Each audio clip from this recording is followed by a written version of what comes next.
Today, I want to talk about Gild by Raven Kennedy, which is a weird and wonderful dark fantasy book in which a woman named Oren is turned into gold, a living, breathing, moving statue by King Midas. It is the first in the Gilded Prisoner series, and I thought it was supposed to be a fantasy romance, but that's not really what it is, at least not in the first book. The first book is more about a woman sort of coming into her own and finding herself. And it's this sort of rollicking, terrifying adventure that she winds up thrust into, with or without her desire to participate. So Oren is made of gold, because King Midas turned her into gold. At least that's the fable. And she has these ribbons that grow from her back, a dozen of them, 12, or 24 of them, 12 on each side. And they're described as sort of like prehensile satin that just grows straight out of her spine, and she can use them to like move around and touch things. She uses them to style her hair, she uses them to help her dress, and then later we find out that she can actually like harden them and make them stiff, and because they're so thin they're very sharp, which, as you can imagine, has all kinds of applications in a fantasy adventure book. So as a child, Oren was sort of traded around and bought and sold. She had a really awful childhood, and she ran away, she escaped, and then was living in like an alley in the slums. And Midas, at the time, he was not a king, he was a vigilante, he was like a merc, basically, a mercenary. And he finds her and he saves her, and they develop this really beautiful friendship, which later blossoms into more, and they're in love with each other. And then he learns of a kingdom that is completely broke, and he says, look, there is a princess that is in need of a husband to help her rule. Their kingdom is broke. If I go and propose, she's going to say yes, I could be king. He marries this princess and keeps Oren with him because they're best friends, and the queen just sort of tolerates it. It's normal for a king in this fantasy world to have concubines. They call them saddles, but they're concubines. So he keeps Oren as his, favored concubine, his favorite saddle. And their relationship continues, but over the course of about 10 years, the first 10 years of Midas's reign, he sort of slowly starts to neglect her.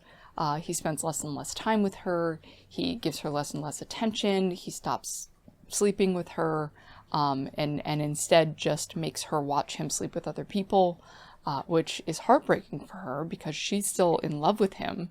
He's still her savior and protector and everything that she knows, because she was a teenager when he found her.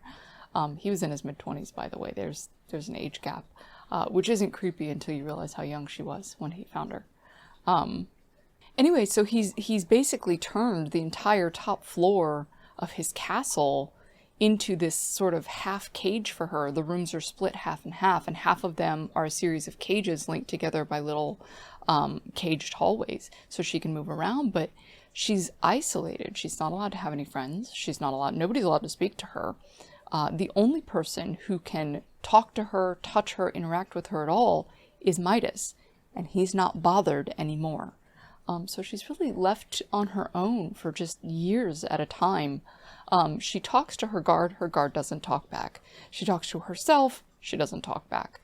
And she just lives this really sad, lonely, isolated life, and she tries to convince herself not to be unhappy and that she should be grateful because she's safe and protected, and he does love her because otherwise he wouldn't look after her, he wouldn't care for her.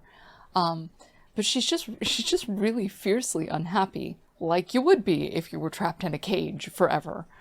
I am going to read the rest of the series because I really enjoyed this first one, so I'll save the plot breakdown for when I do the full series, and then we'll do like a full recap video at the end, and I'll go over the plot of the entire series.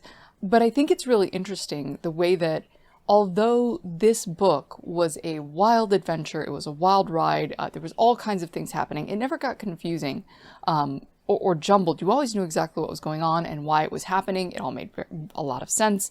But the thing that was interesting was it was so clearly and so obviously setting us up. This is the first step in a much broader story. And it was so clear that that was what was being done, but it didn't bother me. It didn't feel cliffhangery. It didn't feel like it was trying too hard to get me to read the next book. It didn't need to, because it was so engaging on its own that you want to see what happens, regardless of whatever sort of setup for the next stories is happening. And I thought that was really well done. The characters were all really solid. I feel like Midas and Auron were really fleshed out characters. They both had their own personalities. They both had their own goals and desires. Auron sort of slowly recognizes how dissatisfied, or slowly admits to herself, allows herself to see how dissatisfied she is with her life and how unhappy she is with her life.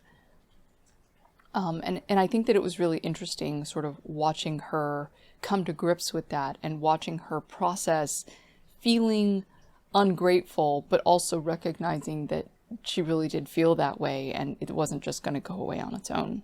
I will admit that in the first half of the book, Auron did feel a bit whiny.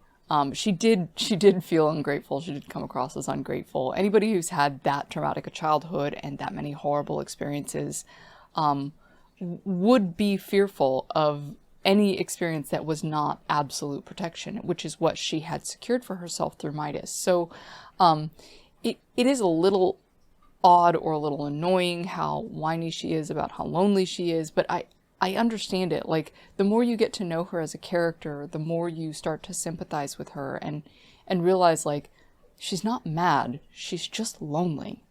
And then you watch her sort of interact with Midas, and the more they interact and the longer they go, and the more vocal she is about how much she craves his attention and she craves his time, the worse he starts to treat her. And then he starts to do some really cruel things, or treat her very badly. And you really feel sympathy for her. You really start to understand why she starts to lash out and why things sort of wind up upended the way that they do.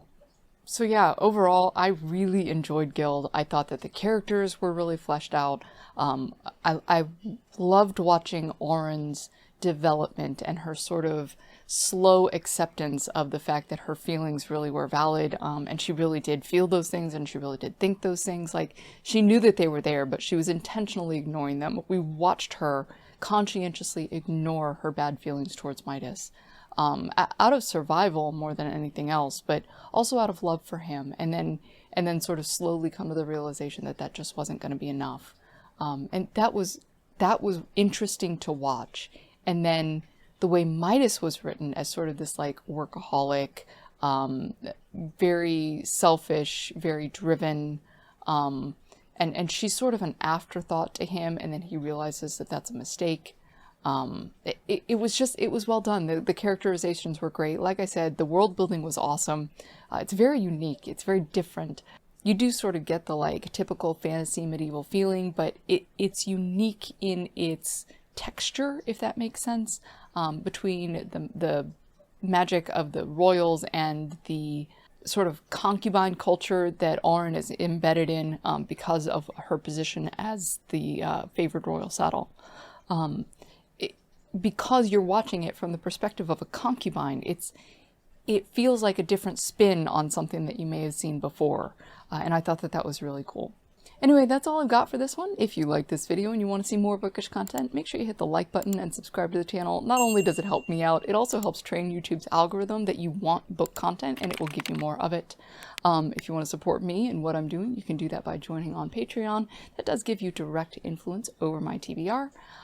Or you can join us on Discord. We like to talk about books and writing and just life in general, video games, family, that sort of thing. So hop on over there. I'll make sure that I put all the links on the screen and in the description. Thank you so much for watching. Have an excellent day, and I'll see you next time.